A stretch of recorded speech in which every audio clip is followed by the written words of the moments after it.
ਕਹਿੰਦਾ ਰੱਬਾ ਔਲਾਦ ਨਾ ਕਿਸੇ ਦੀ ਮਾੜੀ ਨਿਕਲ ਆਵੇ, ਬੜੀ ਪੀੜ੍ਹੀਆਂ ਦੀ ਇੱਜ਼ਤ ਪਲਾਂ 'ਚ ਰੁੱਲ ਜਾਏ। ਬੰਦਾ ਦੋਗਲਾਂ ਦੀ ਟਾਹਣੀਆਂ ਦੇ ਵਿੱਚ ਚਾਹੀਦਾ, ਜਾ ਕੇ ਵੈਰੀਆਂ ਦੇ ਵਿੱਚ ਜਿਹੜਾ ਭੇਦ ਖੋਲਦੇ।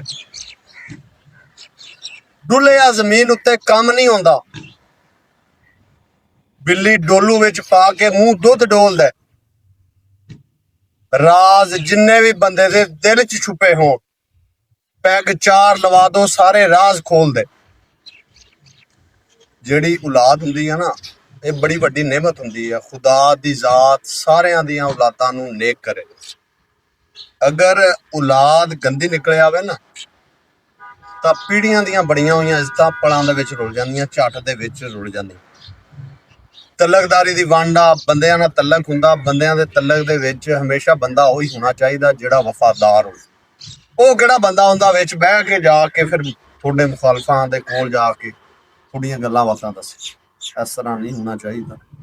ਗੱਲਾਂ ਕਾਬਲੇ ਗੌਰ ਆ ਜਿਹੜੀਆਂ ਸਿਆਣਿਆਂ ਨੇ ਕਹੀਆਂ, ਪੂਰੀਆਂ ਨਿਚੋੜ ਕੱਢ ਕੇ ਕਹੀਆਂ, ਐਵੇਂ ਨਹੀਂ ਕਹੀਆਂ, ਔਰ ਬਾ ਮਕਸਦ ਗੱਲਾਂ, ਲੇਕਿਨ ਅਸੀਂ ਗੌਰ ਨਹੀਂ ਕਰਦੇ।